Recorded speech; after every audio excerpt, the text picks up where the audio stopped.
إلى جانب مطالبتها جميع الدول باستعادة رعاياها المحتجزين حاليا في مراكز غير شرعية في شمال شرق سوريا لإغلاقها لما تمثله من خطر عليها في المستقبل.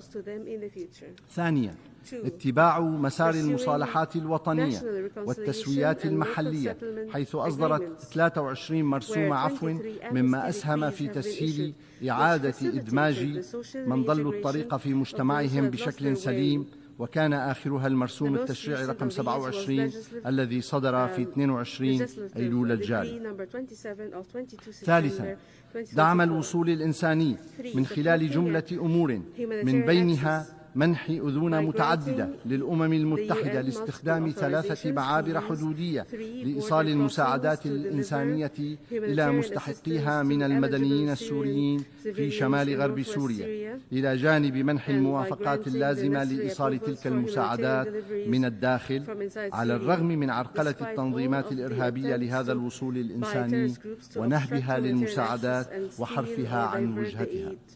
رابعا، مواصلة مؤسسات الدولة السورية لجهودها الرامية لتعزيز دورها وزيادة كفاءتها، وذلك من خلال إنجاز الاستحقاقات الدستورية في مواعيدها، ومتابعة عملية التطوير والإصلاح الاقتصادي والإداري، والمضي قدما في جهود تحديث البنى التشريعية بما فيها المتصلة بتعزيز سيادة القانون وتطوير العمل الإعلامي وبرامج الحماية الاجتماعية وتمكين المرأة وحماية حقوق الأطفال والأشخاص ذوي الإعاقة، وتطبيق الخطة الاستراتيجية للمساواة بين الجنسين وتطوير التشريعات الناظمة للخدمة الإلزامية.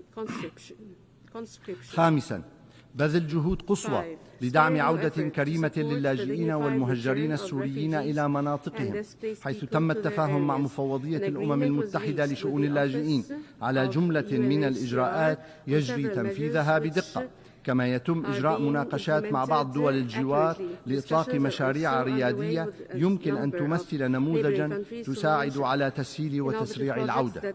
سادسا، التعامل بانفتاح مع كل الجهود والمبادرات التي طرحت في إطار المسار السياسي، حيث تشارك الحكومة السورية في الاجتماعات التي تعقد بصيغة أستنا والتي حققت نتائج ملموسة، كما تتواصل بشكل مستمر مع مبعوث الأمم المتحدة الخاص إلى سوريا وتتعاون معه في إطار ولايته كميسر لعملية سياسية يقودها ويملكها السوريون.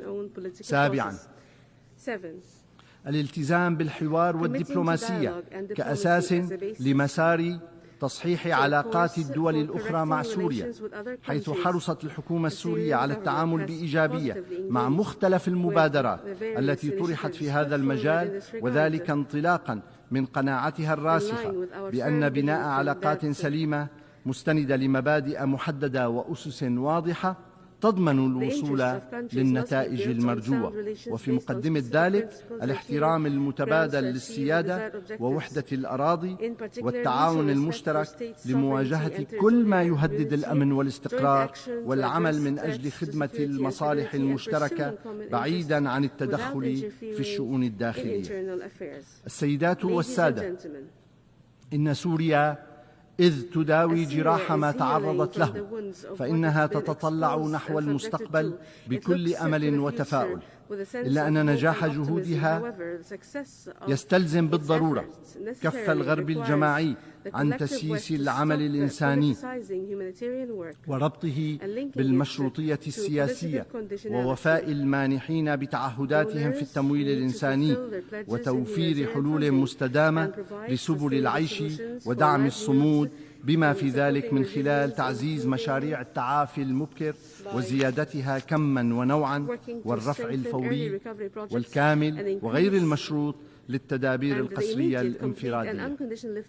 السيد الرئيس، تجدد سوريا مطالبتها بجعل منطقة الشرق الأوسط خالية من كافة أسلحة الدمار الشامل وفي مقدمتها الأسلحة النووية، وإلزام إسرائيل بالانضمام إلى المعاهدات والاتفاقيات الدولية ذات الصلة وإخضاع منشآتها للرقابة الدولية.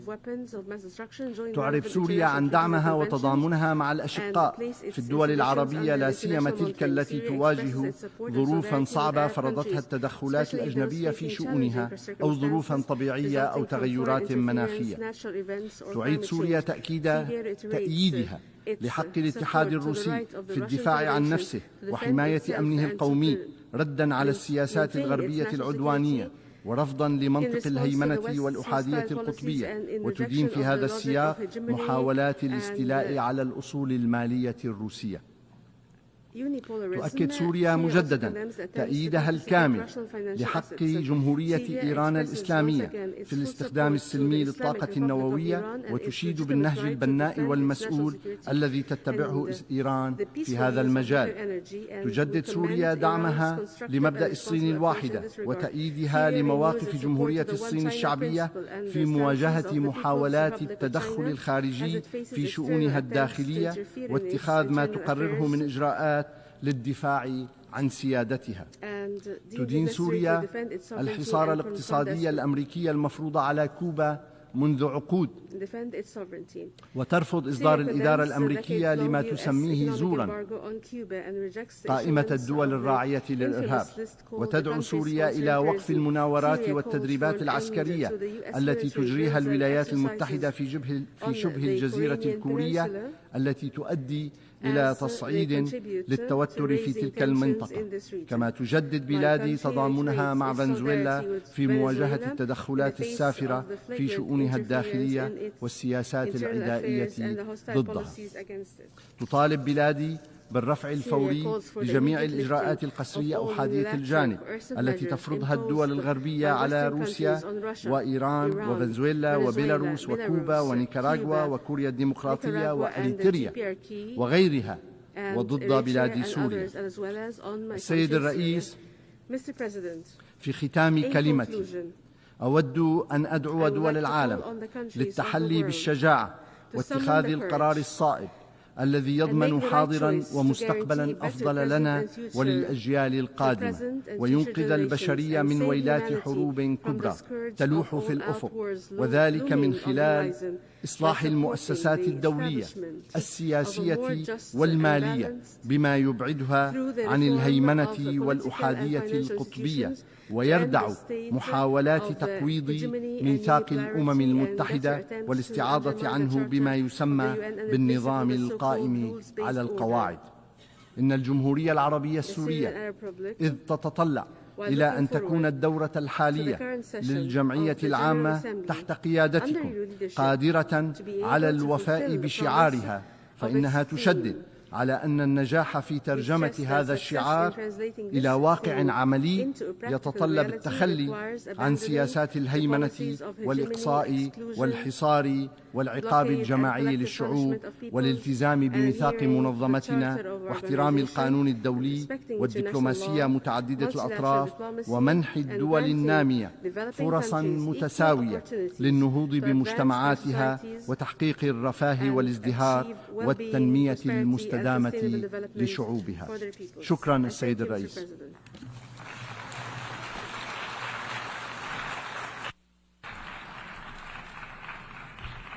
I thank the Minister for Foreign Affairs and Expatriates of the Syrian Arab Republic.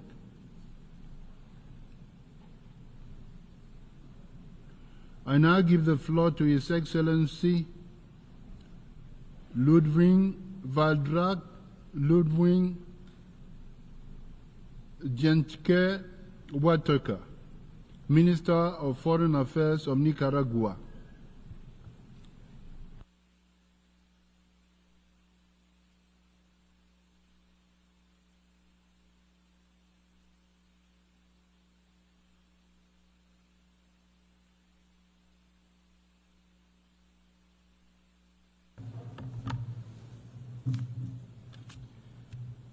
Gracias, señor presidente. Thank you, Mr. President. Ministros, Ministers, ministras, representantes. representatives.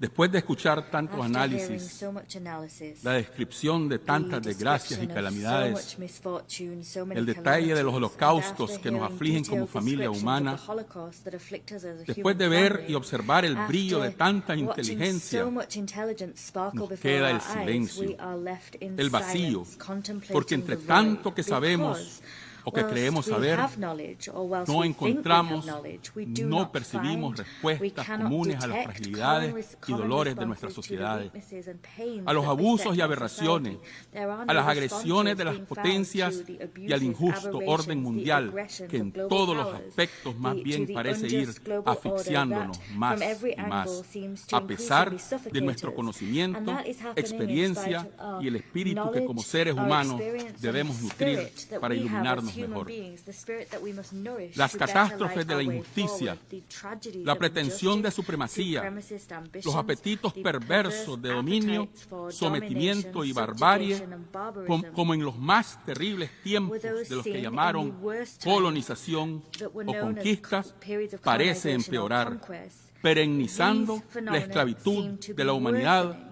a los keeping sentimientos más humankind innobles, perpetually enslaved la to the avaricia, basest a sentence, la codicia y a la avarice, imposición greed, de and unos the sobre otros, imposition alejando of los models principios y by valores some on others. de This is igualdad all y derechos causing us to que stray con further tanto and further sufrimiento from the principles la and humanidad values of y la equality inteligencia and rights creían haber that with establecido. sweat and tears, humanity Cataclismo and tras intelligence cataclismo, thought they had vamos won. extendiendo la Disaster guerra after disaster, como método we salvaje del continue to sow imperialismo y el war as the capitalismo, savage MO of también imperialism salvajes, and capitalism. bárbaros y They fieros, too are savage, caminando hacia la barbaric, extinción and de fierce. todos los seres And we're vivos walking y towards negándonos a the extinction aceptar of all que human solo la beings. paz We are refusing puede to vencer. accept that only Porque peace la can paz triumph. es la justicia, That is true because es la peace is convivencia justice. armoniosa, Peace is es la peaceful cooperación coexistence. respetuosa, Peace es is el avance respectful de la libertad, cooperation. It la is the dignidad y furtherance la of soberanía freedom, de los dignity, and the pueblos sovereignty que of nos all asegura a peoples. todos y todas Those mejores philosophies, tiempos those de la principles historia. will guarantee that Pero we la can paz live a life aparece better hoy than como ever una de las before. más But today, ardientes peace fantasías stands y before ensueños. us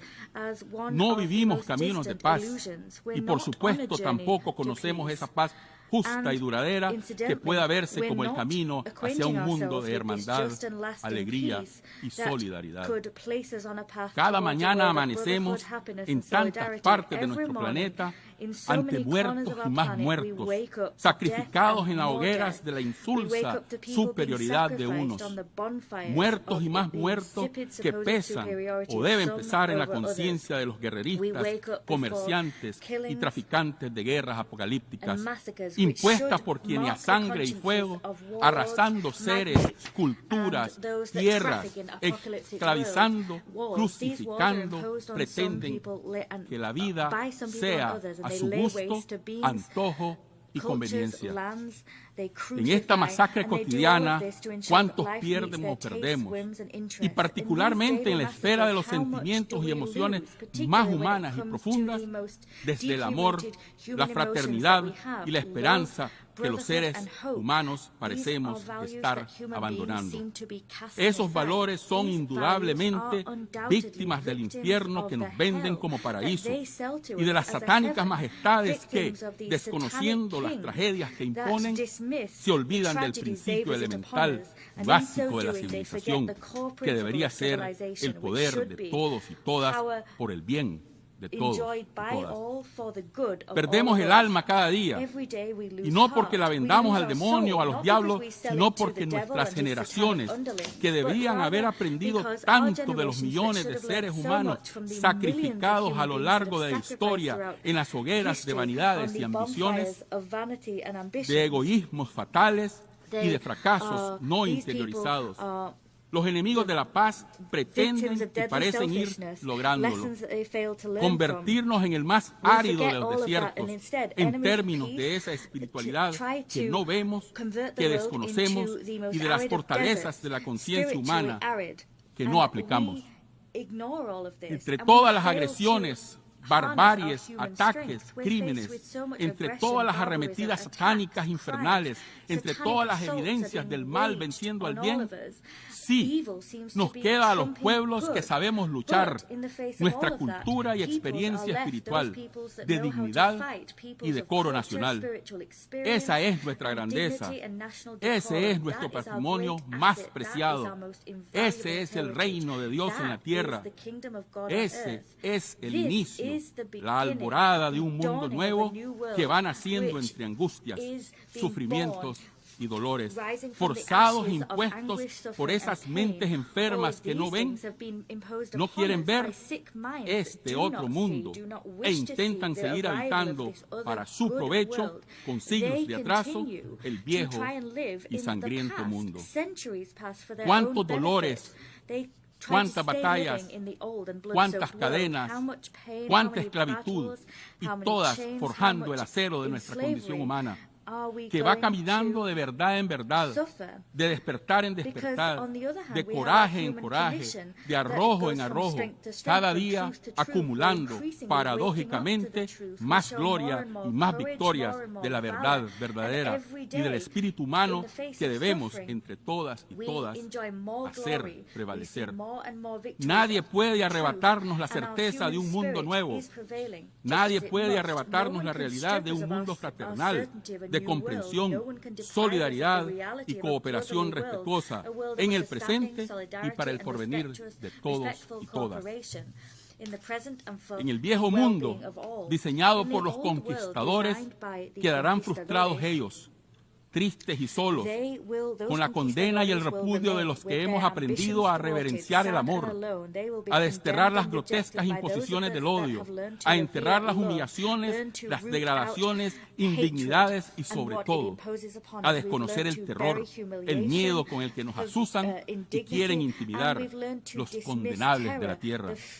Nunca de rodillas, nunca condescendientes con los enemigos de la paz o del bien común, nunca esclavos del egoísmo o la avaricia, y nunca ciegos ante la atrocidad que algunos convierten en regla de vida, o frente a la falsaria narrativa de los hipócritas que con técnicas y tácticas artificiales y de celuloide multicolor o tecnicolor quieren vendernos e instalarnos un mundo infantil, ficcional, cegatón, sordo y mudo, paralítico, exonerando a los culpables de tantos crímenes de lesa humanidad.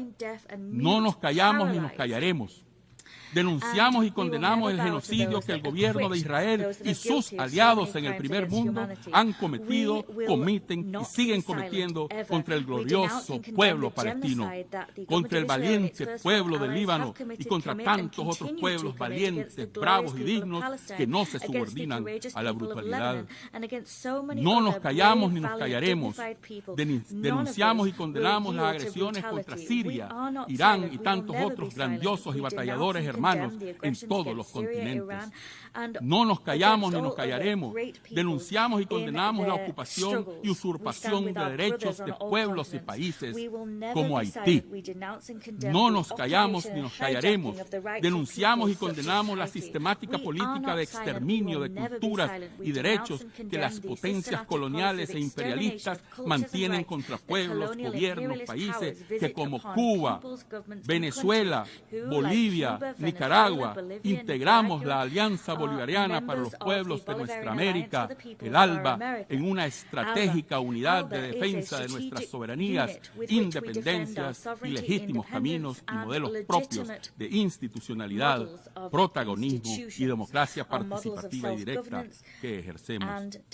Somos solidarios con todos los países y pueblos afectados por la bestialidad, la brutalidad que se desató y se desata contra nuestra madre tierra y nuestros recursos, generando lo que se conoce hoy como cambio climático, que no es sino el egoísmo y el saqueo de nuestros recursos planetarios, que ha degenerado en profusión de desastres de todo tipo, que no son naturales, que exigen justicia climática, que han sido y son impuestos por los codiciosos, esclavistas, filibusteros y saqueadores de este mundo, sin consideración o indemnización, reparación o compensación contra los que más perdemos. Nos unimos en hermandad, solidaridad y complementariedad en las justas luchas por seguridad alimentaria, seguridad sanitaria, seguridad en educación, seguridad de derechos, seguridad humana, derechos a los que jamás renunciaremos. Nos unimos, por supuesto, en la lucha impostergable y cotidiana contra el terrorismo en todas sus formas, contra el narcotráfico y el crimen organizado, contra los vicios y actividades delincuenciales que nos han impuesto para debilitar nuestras instituciones, modelos y prácticas, y para fortalecer la injerencia desde políticas y modalidades que nos invaden y propician instalar formas y modos de vida que nos son ajenas, generando además una imagen de lastimosa incapacidad o mendicidad que de ninguna manera aceptamos. A los invasores e injerencistas con disfraces de oveja, piel de oveja y boca de lobo les decimos: somos pueblos ricos en cultura, recursos y modelos comunitarios y de valores que han sido y son desfigurados, difamados y esquilmados. No aceptamos que nos conviertan en suplicantes menesterosos, porque no somos, desde una fachada de falsa bondad y generosidad. Sus intereses son evidentes, y esta modalidad de interferencia en nuestros propios asuntos es no solo inaceptable, sino denunciable e improcedente.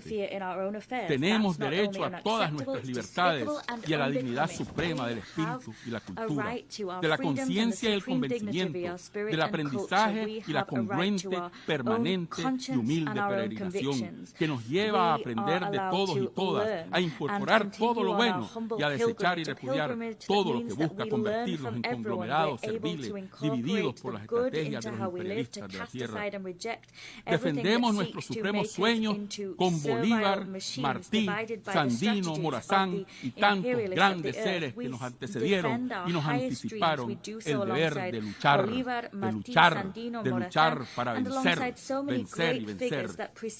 Nada es gratis en este mundo. Debemos crecer en conciencia y corazón todos los días, absolutamente lúcidos, absolutamente claros y absolutamente convencidos y consecuentes, porque solo la unión de los pueblos del planeta hará desistir a los imperialistas de la Tierra. Solo la unión los hará retroceder, aunque sigan maquinando sus crímenes y nosotros descubriéndolos, desvirtuándolos, evidenciándolos, haciéndoles frente y derrotándolos. En el alba luchadora y victoriosa somos uno con Chávez, Nicolás y su gran pueblo en todos los tiempos. Somos uno con Cuba de Fidel, Raúl y Miguel y su digna y formidable resistencia. Somos uno con Bolivia y sus respetables caminos. Somos uno con Honduras y sus retos. Somos uno con toda Mesoamérica y los desafíos que enfrentamos. Somos uno con Asia, con los pueblos árabes, con los pueblos de esa África que entre nosotros también habita. Somos uno con la Federación de Rusia en sus grandes batallas contra el bestial fascismo, batallas en las que seguramente venceremos todos y todas. Somos uno con la República Popular China, que nos enseña tanto, que nos traslada su magnífica y gran experiencia de construcción del bienestar de su pueblo y de la solidaridad con el mundo entero por una comunidad de futuro. Somos uno con todas y todas las luchadores y guerreros del mundo y con la fuerza de firmeza y dignidad que siempre hemos tenido y que hoy, más despiertos que nunca, nos dejamos que nos crucifiquen. Al contrario, levantamos con orgullo y alegría nuestras banderas y estandartes, porque sabemos que la humanidad y el espíritu humano deben vencer, y venceremos y prevaleceremos.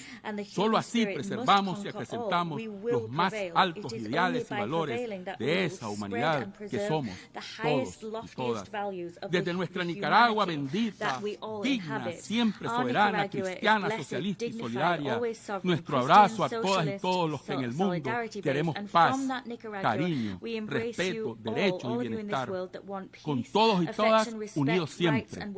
Vamos adelante, al siempre más allá de nuestro victorioso general Augusto Sandino y en la inmortal poesía de nuestro gran Rubén Darío y sus cantos de esperanza. Cito: un gran vuelo de cuervos mancha el azul celeste, un soplo milenario trae playa magos de peste, se asesinan los hombres en el extremo este, ha nacido el apocalíptico anticristo, se han sabido presagios y prodigios se han visto, y parece inminente el retorno de Cristo. La tierra está preñada de dolor tan profundo que el soñador imperial meditabundo sufre con las angustias del corazón del mundo. Verdugos de ideales afligieron la tierra, en un pozo de sombra la humanidad se encierra, con los rudos molosos del odio y de la guerra. Oh Señor Jesucristo, ¿por qué tardas? ¿Qué esperas para tender tu mano de luz sobre las tierras y hacer brillar al sol tus divinas banderas? Surge de pronto y vierte la esencia de la vida sobre tanta alma loca, triste o empedernida, que amante de tinieblas tu dulce aurora olvida. Ven, Señor, para hacer la gloria de ti mismo. Ven con temblor de estrellas y horror de cataclismo. Ven a traer amor y paz sobre el abismo. Y tu caballo blanco, que miró el visionario, pase y suene el divino clarín extraordinario. Mi corazón será brasa de tu incenciario. Rubén Darío.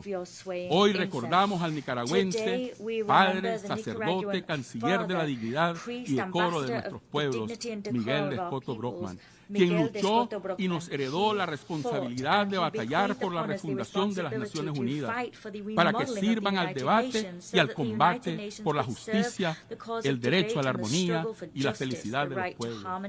Las Naciones Unidas como instrumento precisamente de las naciones para denunciar, condenar, rechazar, repudiar todas las abominaciones y aberraciones que se cometen contra todos nosotros y alentar el bien, el cariño y desterrar la maldad del oprobio y los odios en nuestras relaciones, que deben ser de hermanable convivencia. Arriba los pueblos del mundo. La tierra debe ser el paraíso de toda la humanidad. El mundo será distinto y mejor. Para eso trabajamos, para eso nos unimos, en eso creemos. Con todo el cariño del pueblo de Nicaragua, del presidente comandante Daniel Ortega y la vicepresidenta compañera Rosario Murillo. Muchas gracias.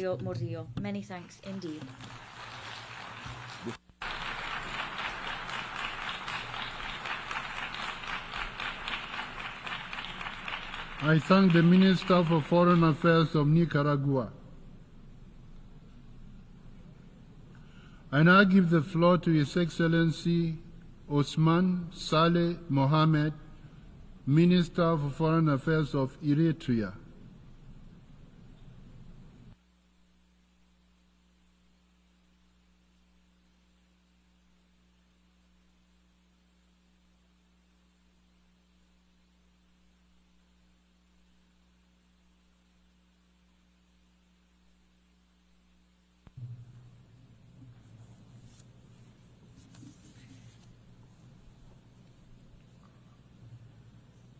Your Excellency Philemon Yang, President of the 79th Session of the United Nations General Assembly, Your Excellency Antonio Guterres, Secretary General of the United Nations, Honorable Heads of Delegation, distinguished delegates, ladies and gentlemen.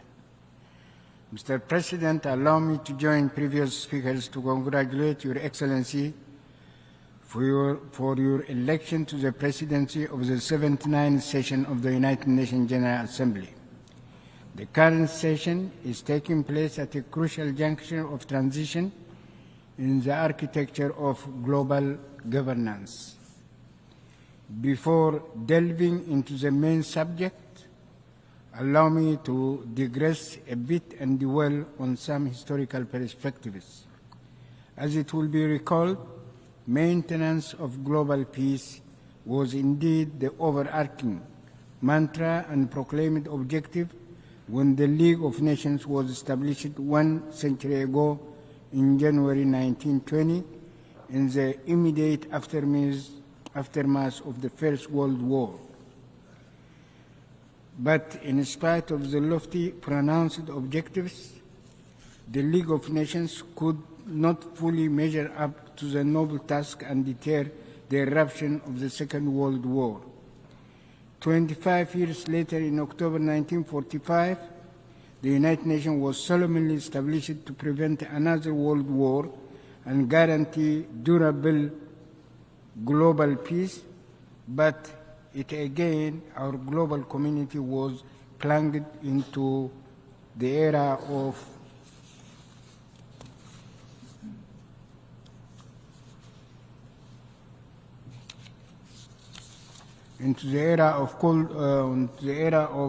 the Cold War, whose hallmark was a controversial bipolar international world order. With all its dynamics and the deleterious consequences to global peace and stability, the Cold War era culminated after 45 years in 1991 in the collapse of the former Soviet bloc. As it happened, this later phase ushered in a new precarious epoch of the unipolar world order, which was in essence bereft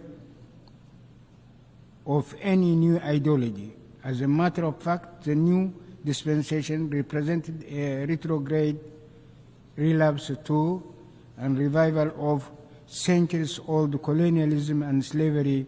Indeed, the resources and wealth of others were usurped to mollify the insatiable greed of the few through force and other tools of repression. The manifestations of this policy are myriad and include pronounced policies of containment by the architects and proponents of a unipolar world order in the European theater, and especially reckless acts in Ukraine. Provocative containment policies against China pursued in Asia for analogous objectives and considerations. Trends that these policies portend to global peace. In our neighborhood, the ramifications of this policy include the perilous war unleashed to stifle the Palestinian cause and evict them from their land, the commotion that it continues to engender, and the wider regional conflagration that it may trigger. Acts of subversion conducted and multiple crises fomented in several parts in Africa under various pretexts to preserve and maintain colonial slavery. Overt interventions carried out in the same manner in Latin America to install surrogate regimes. Various subterfuges conducted to stifle and roll back bargaining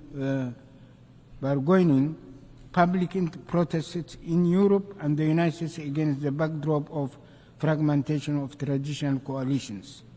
All these distressing developments and trends amplify the innate flaws and dysfunctionality of the reckless policies of the unipolar world order. Ladies and gentlemen, efforts exerted during the various epochs to imbue institutional structure and mandate to the global architecture were not ultimate aims and objectives in themselves. As it is indeed palpable, institutional formats are mere mechanisms and modalities for achieving the desired goals and objectives. Peace and stability constitute indispensable prerequisites for the promotion of prosperity and growth and the attainment of the ultimate human aspirations of justice and the prevalence of a just political order. In other words, the assertion and guaranteeing of a just global order where domination, deceit, coercion, and intimidation, plunder, and monopolization are not countenanced or tolerated. The unequivocal aspiration of the peoples of the world in the past 100 years were precisely the crystallization through the League of Nations and later the United Nations of a just global order. The perplexing question remains whether these lofty aspirations and profound wishes were achieved? The pregnant answer is no, these have not been realized. On the other hand, the logical corollary to failure is not despondency, but redoubled and more vigorous commitment and resilience in order to achieve the cherished objectives and goals. Ladies and gentlemen, allow me now to revert to the predicament of the Eritrean people, which epitomizes in all respects the typical ordeal of numerous other peoples. 3 generations of Eritreans were doomed to pay precious and inordinately huge sacrifices for almost 80 years since the end of the Second World War, merely because the Dallas brothers determined that Eritrea does not serve United States strategic interests. As it happened, the people of Eritrea were compelled to wage political and armed struggle of liberation for 50 long years.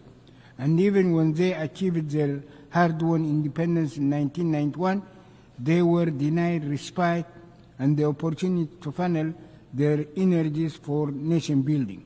Indeed, the same hegemonic policy consideration and defunct ploys were ramped up to foment unremitting crisis and instability by instigating border conflicts and other ruses.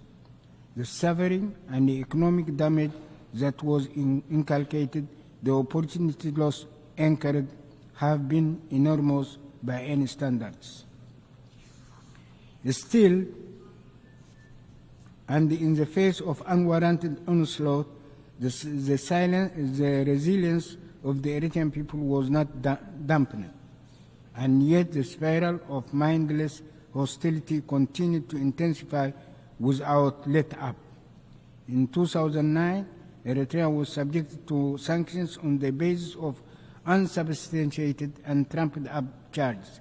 As it happened, the forces of hegemony plotted to further punish the people of Eritrea and invoked a preposterous pretext for a people and the countries that have waged a relentless struggle against terrorism and domination for decades.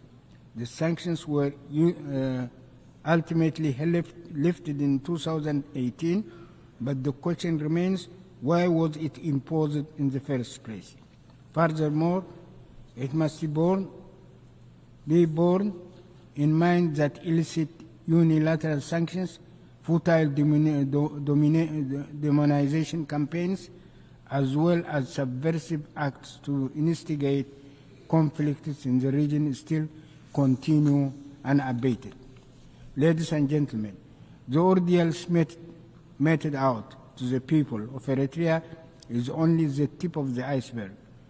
The tribulations imposed on other peoples in Africa, Latin America, Asia, Europe, and the Americas are severe indeed. In the event, we urge for the categorical lifting of the unilateral coercive measures and sanctions imposed on countries like Eritrea, Zimbabwe, Venezuela, and Cuba, imposed including the 60 years long embargo against Cuba and its unjust placement on the dubious list of state sponsors of terrorism. Meanwhile, we need to pause and ask what is the relevance and the impact of the fundamental principles enshrined in the United Nations Charter against the backdrop of the law of the jungle that the hegemonic powers are bent on imposing.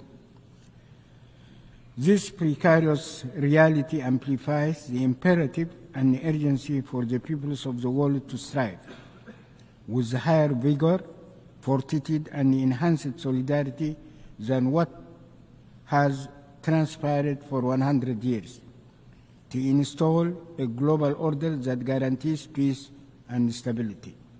This is not an opinion that can be left to circumstances. The forces of hegemony must also be made accountable for their crimes for the dispensation of justice.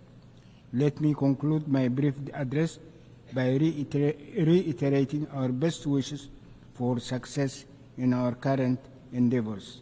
I thank you.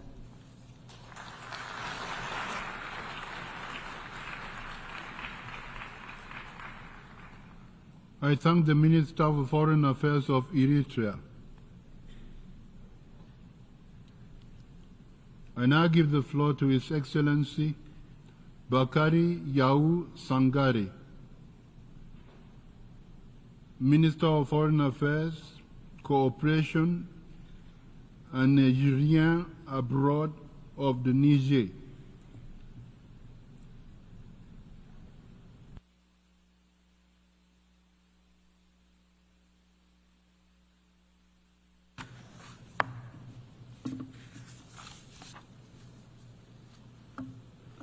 Bismillahirrahmanirrahim. Monsieur le Président, Distinguished President, Excellences, distinguished Madame, Monsieur les chefs d'État et de heads gouvernement, of state and government, Madame, Monsieur les chefs de délégation, distinguished heads of delegations, Madame, Monsieur, ladies and gentlemen.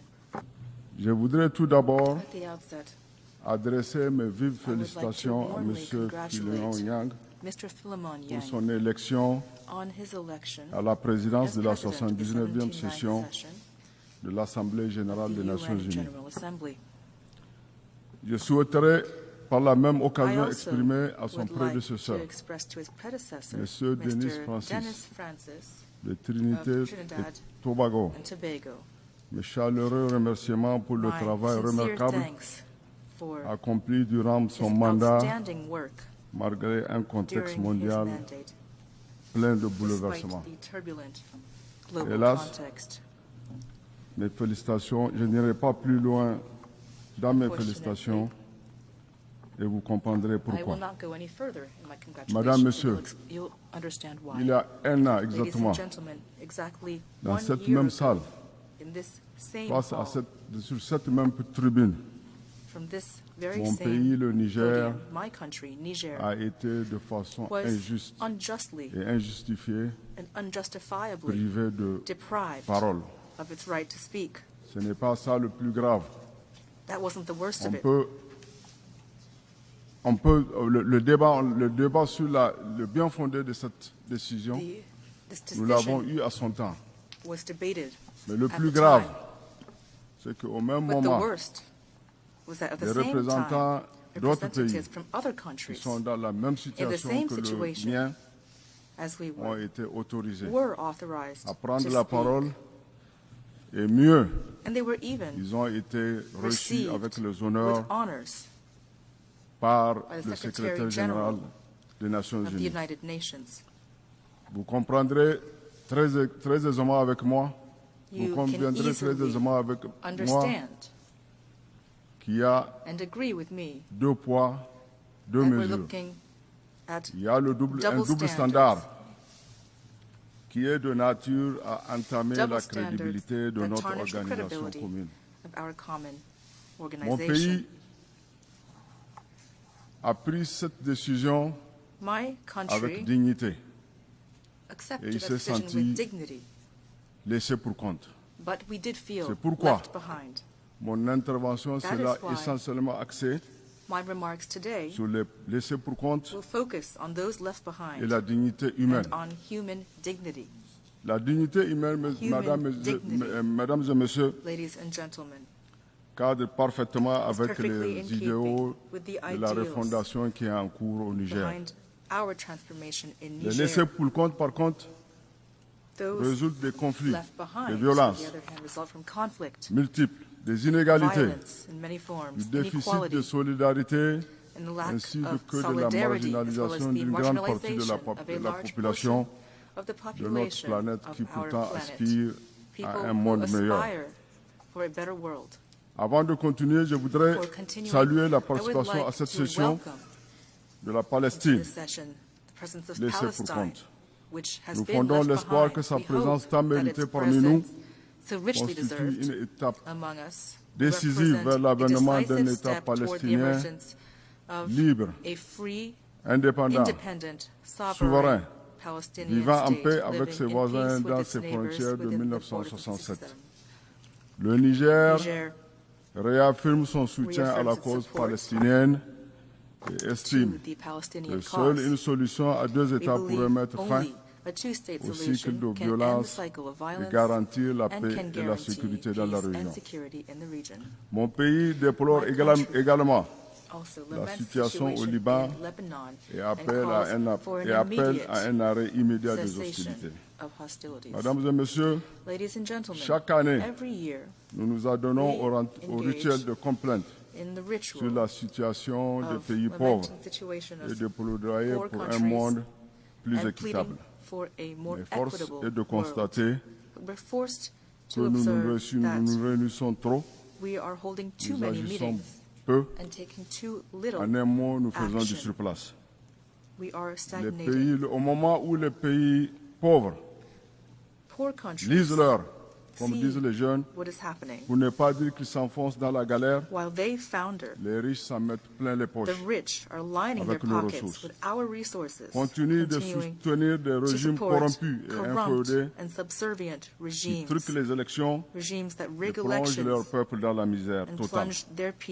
Pendant ce temps, la communauté internationale se mure dans un silence complice qui traduit une fois de plus la politique de deux poids, deux mesures. Mesdames et Messieurs, du haut de cette tribune, je lance un vibrant appel au peuple exploité et laissé pour compte pour leur dire que ce n'est pas au pays nantis de nous trouver des solutions. J'affirme que les solutions sont en nous. Elles consistent au renoncement à l'aide mendiante et avilissante pour un partenariat digne dans lequel nos ressources seront payées à leur juste prix et les gains investis au profit de nos populations. C'est dans cet esprit que mon pays gère sur ses fonds propres les dégâts de la crise humanitaire née des inondations sans précédent qu'il subit cette année. Nous n'avons pas besoin de leçons de démocratie. Ce qui nous importe, ce sont nos intérêts, les choix et les aspirations de nos vaillants peuples. Comme l'a dit le président du Conseil national pour la sauvegarde de la patrie, chef de l'État, son Excellence le général de brigade Abdurrahman Chani, aucun État, aucune organisation interétatique ne dictera à mon pays la conduite à tenir, encore moins son agenda en matière de partenariat stratégique ou diplomatique.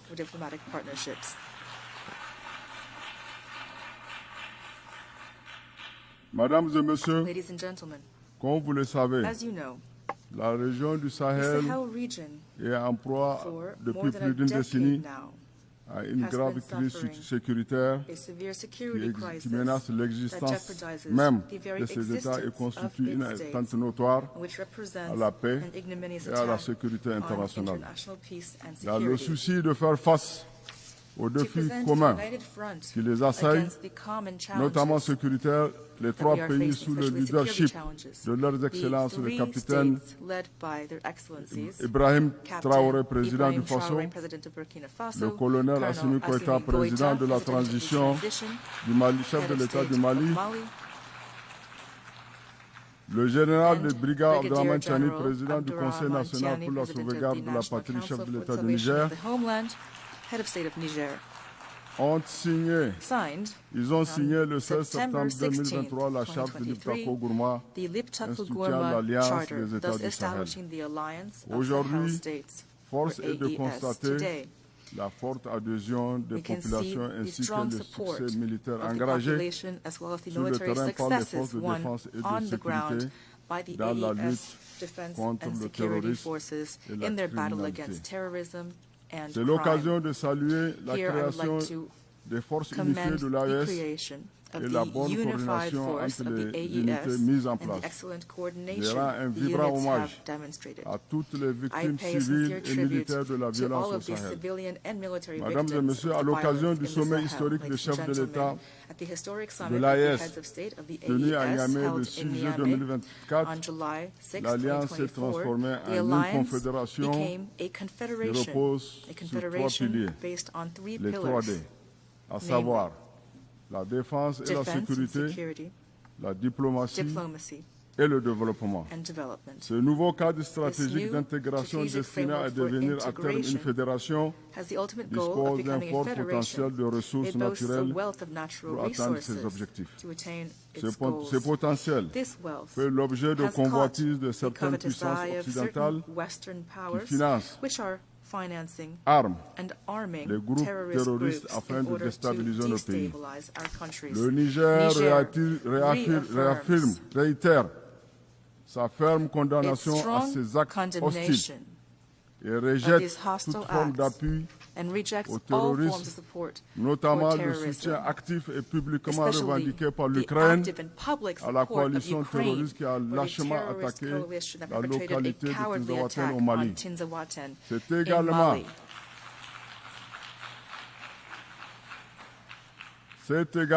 Here I le also lieu de dénoncer would like to les condemn actions subversives the et la subversive nouvelle actions stratégie and de new strategy of recolonisation recolonization revendiquée et espoused assumée par la and France, pursued by France, qui renseigne, which trains, forme, finances, finance arms, and et provides arme les groupes intelligence terroristes au Sahel. to the terrorist Elle groups offre of the Sahel. gîtes et It couverts à provides ses food valeurs and locaux, lodging to its dont local certaines lackeys, some occupent of les which emprises occupy the diplomatiques du diplomatic Niger à Paris premises en of Niger violation in flagrante Paris in flagrant de la violation Convention de of the Vienne Vienna Convention de of 1961 sur les on relations diplomatic diplomatiques. relations.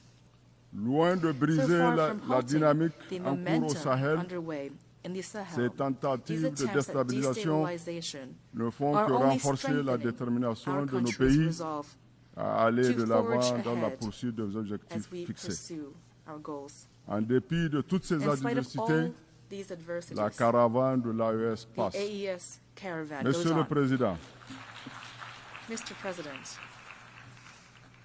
la Confédération The des États du Sahel Confederation constitue désormais, of Sahel n'en states déplaise à certains, is une now, nouvelle donne géopolitique qui as much as compte some might jouer be pleinement displeased son by rôle sur l'échiquier the new international geopolitical dans le deal, respect which will fully play its de la role in the souveraineté et international de arena, libre choix while de ses respecting the partenaires. sovereignty and the freedom Comme of l'a choice dit le of président, its partners, as stated Son by Excellence His le Excellency colonel Assimi Colonel Goïta, Assimi président de la Goïta, Confédération President of the AES, Confederation à l'occasion of de the la 1, AES, on the dans notre first dynamique anniversary of the d'indépendance et de alliance, souveraineté quote, in our spirit recouvrée, of nous independence and restons regained ouverts à la sovereignty, coopération. we remain open to cooperation Nous restons ouverts à la, with nous restons ouverts à la coopération brotherly avec and les friendly peuples frères et peoples amis dans un esprit based de on fraternité et fraternity de respect and mutuel. mutual respect. Mesdames et Messieurs, au plan Ladies national, and gentlemen, la vision on the national inclusive level, du président the du inclusive CNSP, chef vision de l'État, of le the général de President of the brigade CNSP and head Abdurrahman of Tiani state, s'articule Brigadier autour General de 4 Abdurrahman axes Tiani, stratégiques. is based on four Le strategic renforcement de la pillars as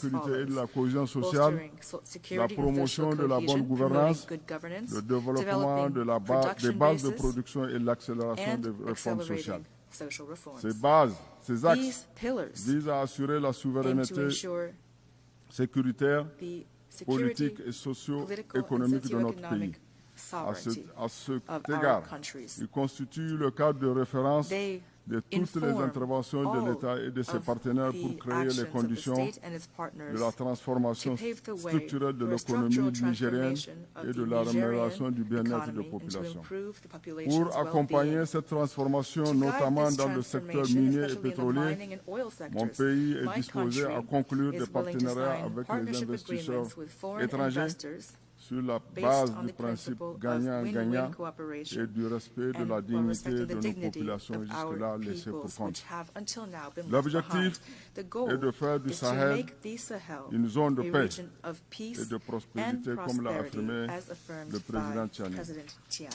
Je ne saurais terminer mon propos In closing, sans remercier I les would pays like frères et to amis, thank our brotherly le Burkina, countries, our le friends, Mali, Burkina Faso, le Togo, Mali, Togo, le Maroc, Morocco, la Turquie, Turkey, la Chine, Russia, la Russie, China, l'Iran et Iran, tous ceux qui accompagnent and le Niger dans others son who have processus de supported refondation. Niger as Je it voudrais- transforms itself. Je voudrais terminer I would like en demandant to conclude à la communauté, by asking à la diaspora de nos pays, the diaspora partout où elle se trouve, of our countries, de wherever they continuer à may prier be, to pour que Dieu protège continue to l'AES, pray for God que to Dieu protect protège the AES, nos peuples, to protect our pour que Dieu peoples protège nos gouvernements. and our Vive la governments. solidarité entre Long le peuple. live solidarity Vive la between peoples. Confédération AES. Long live the Je vous AES remercie. Confederation. Thank you. I thank the Minister for Foreign Affairs, Cooperation and Nigerian abroad of the Niger. I now give the floor to His Excellency Karamoko Jean-Marie Touare, Minister of Foreign Affairs, Regional Cooperation and Burkina abroad of Burkina Faso.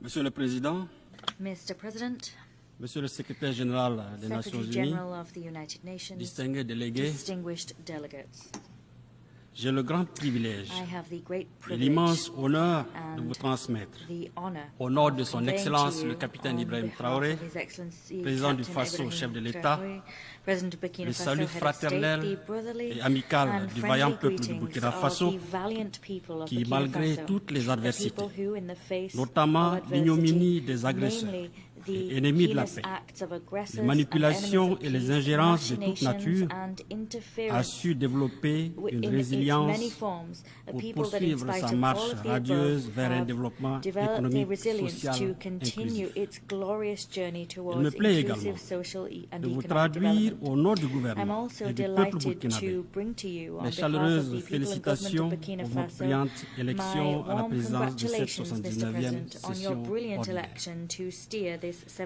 votre 79th prédécesseur, session of the General Monsieur Assembly. Denis Francis, I also j'adresse wish les to félicitations convey de the ma délégation congratulations of my pour les delegation acquis to engrangés Mr. au Dennis cours de son Francis, your mandat predecessor, dans un contexte for international the particulièrement achievements marqué garnered par des over the course divergences of his profondes. mandate in an international context Monsieur le Secrétaire général, marked by deep division. Le Burkina Faso Secretary apprécie General, à leur Burkina juste Faso valeur les actions quite que le rightly système des Nations appreciates Unies et the ses work partenaires, done by the sous UN votre system and coordination, its partners continuent de under your mener sur le leadership, terrain work that en they soutien continue aux to do efforts on du the ground gouvernement. to support my C'est d'ailleurs à government's ce efforts. titre que mon pays se réjouit du choix In du this thème connection, combien indeed, évocateur my country et is interpellateur delighted de cette at the choice of 79e the theme Assemblée for the générale. 79th session of the General Ne laissez Assembly, personne de côté, which calls us to action. agir ensemble It is pour faire leaving no one progresser la behind, paix, acting together le for the développement advancement durable of peace, et la dignité sustainable humaine development and pour les human générations dignity présentes for et futures. present and future generations. En évoquant How ce thème, evocative that title permettez-moi is. de vous traduire By d'emblée referring to les that aspirations theme, des couches